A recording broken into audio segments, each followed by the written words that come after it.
நிமிஷம். இப்போ நீங்கள் இப்போ கேட்டதுக்கு நான் சொல்லிடுறேன், அதுலேருந்து நீங்கள் கேள்வி கேளுங்க. தேவன் தானே கட்டுவார், நம்ம மூலமாக தானே கட்டுவார். எது செஞ்சாலும் இப்போ நான் பேசுகிறதோ அல்லது நீங்கள் சாதாரணமாக கேள்வி கேட்குறதோ எல்லாமே தேவன் தான் செய்கிறாரு. அதை நம்ம மூலமாக தான் செய்ய முடியும். தேவன் வந்து இங்கே என்ன பண்ண மாட்டார், செய்ய மாட்டார். நாம் என்ன பண்ணுறோன்னா, நான் சபையை கட்டுறேன்னு சொல்கிறோம். நான் இத்தனை சபை கட்டியிருக்கேன், எனக்கு இத்தனை சபை தேவை. இப்போ விஷன் போர்டெலாம் பாருங்கள், நம்ம 50 சபைகள் கட்ட வேண்டும். அதனால என்ன பண்ணுறோம் அப்படின்னு சொன்னால், யாரெல்லாம் இந்த வீடியோ பார்த்தீங்க, வாட்டர் மெலன் வந்து சதுரமாக இருக்கிறது பார்த்தீங்களா?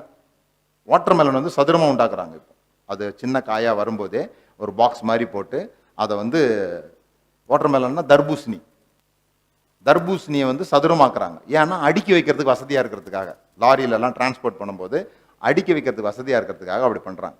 ஓகே, சில சமயங்களில் நாம் சர்ச்சஸ் அதிகமாக்கும் போது, நீங்கள் இப்போ சர்ச் யார் துவங்க முடியும்னு நினைக்கிறீங்க? புதுசாக யார் சர்ச் துவங்க முடியும்னு நினைக்கிறீங்க?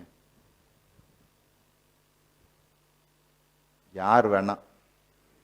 எப்படி இந்த வெண்கல லோட்டா ஒன்று வச்சுருப்பாங்க காப்பி அடிக்கிறதுக்கு, அது இப்படி அடிக்க தெரிஞ்சால் நீங்கள் காப்பி கடை திறக்கலாம். அந்த மாதிரி ஒரு கீபோர்டு, ஒரு பாட்டு படிக்க தெரிஞ்சது, கொஞ்சம் வசனங்கள் பேச தெரிஞ்சுன்னா அவங்க சபை துவங்குறாங்க. ஆனால் பாருங்க, சில பேர்லாம் நான் கேள்விப்பட்டேன், ஒரு பிஷப் 2000 சபை துவங்கியிருக்காரு, 2000 சபை. ஆனால் இந்த அப்போஸ்தலன் பவுல் பாருங்க, இவ்வளோ ஊழியம் செஞ்சு 14 சபை தான் துவங்க முடிஞ்சுது அவரால். ஏன்னா அவருக்கு வந்து இந்த காப்பி யாத்திரை முறையில் டீ ஷாப் மாதிரி ஓப்பன் பண்ணல. அவர் சபைன்றதை வேற மாதிரி என்ன பண்ணுறாரு, ஓப்பன் பண்ணுறாரு. சபைன்றது ஒரு கஷ்டமான வேலை, அது தேவன் கட்டுகிற வேலை. அதை உட்காந்து பொறுமையாக பார்க்கறதுக்கு நம்ம சபை வந்து க்ரோ ஆகணும். நாம் என்ன நினைக்கிறோம்னா, சர்ச் நடத்தும் போது பிலீவர்ஸ் எல்லாம் வந்து இந்த வாட்டர் மெலன் மாதிரி நம்ம சைஸுக்கு என்ன பண்ணுறோம், அதை கட் குக்கீஸ் ஆக்க பார்க்குறோம். ஆனால் பவுல் சொல்கிறாரு, அது வந்து தோட்டத்தில் வளர்றது மாதிரி, ஒன்று தக்காளியாக வளரும், ஒன்று இல்லை, இந்த தக்காளி தோட்டத்திலேயே ஒரு தக்காளி இவ்வளோண்டு வரும், ஒரு தக்காளி இவ்வளோ பெருசு வரும், ஒரு தக்காளி இப்படி இருக்கும், விதவிதமாக இருக்கும் அது.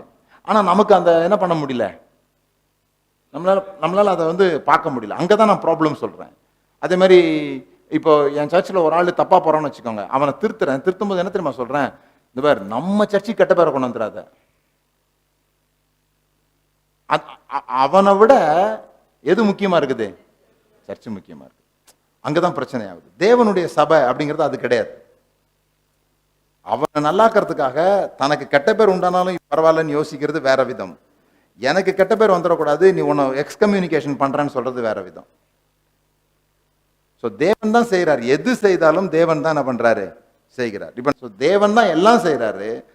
நான் அதோட ஒத்துழைக்கிறேன்னா அல்லது நான் தேவனுக்கு உதவி செய்கிறேனா அப்படிங்கிறது ரொம்ப முக்கியம். ஆபிரகாம் தேவனுக்கு உதவி செய்ய தான் போனான், பறவையெல்லாம் விரட்டினான், தேவன் அது பிடிக்கல, அமைதிலார் அப்படின்னு சொல்லிட்டார். ஸோ அந்த மாதிரி சொல்றேன் நான். சர்ச் வந்து நம்ம க்ரோ பண்ண வேண்டியதில்லை, அது க்ரோத் ஆகிறத பார்க்கணும். ரட்சிக்கப்பட்டவர்களை கர்த்தர் அனுதினமும் சபையிலே சேர்த்தார். அங்க கர்த்தருடைய வேலை நிறைய இருந்துச்சு. இப்ப கர்த்தருடைய வேலை இருக்குதா, அல்லது நம்ம வந்து இப்ப எண்ணிக்கைக்கு போயிட்டோம், பெரிய சர்ச்சுக்கு போயிட்டோம். இடத்துல நீங்க ஒரு 500 பேர் கொண்ட சபை ஆளாவது வச்சிருந்தாதான் உங்களுக்கு கன்வென்ஷன்ல கடைசி ஜெபமா தருவாங்கன்ற மாதிரி ஆயிடுச்சு. அதுக்காகவே நான் பெரிய சர்ச் ஒரு பேர் வாங்கறதுக்காக, ஒரு முக்கியமான இடத்துக்கு வருவதற்காக எனக்கு ஆட்களுடைய எண்ணிக்கை அதிகமா இருக்குது. அந்த மாதிரி மைண்ட் செட்ல இருக்கும்போது நான் முயற்சி பண்றேன். எப்படி முயற்சி பண்றேன், ஒரு கார்பரேட் லேடர்ல ஏறுவதற்கு எப்படி கார்பரேட்ல முயற்சி பண்றாங்களோ அது போல. ஏன்னா அடுத்த லெவலுக்கு போறதுக்கு எனக்கு என்னது, அது ரொம்ப முக்கியம். பரீட்சை எழுதுறதோ அல்லது அந்த பட்டம் வாங்குறதோ, எனக்கு அந்த அந்த டைட்டில் வந்து ரொம்ப முக்கியம் அடுத்த கட்டத்துக்கு போறதுக்கு. நான் ஒரு இண்டிபெண்டா நான் சபை வச்சிருக்கிறேன், பெண்டிகாஸ்ட்ல இருக்கிறப்ப எனக்கு எதுக்கு இந்த பட்டம்? நான் காமிச்சாலும் யாரும் ஒத்துக்க போறது இல்லை.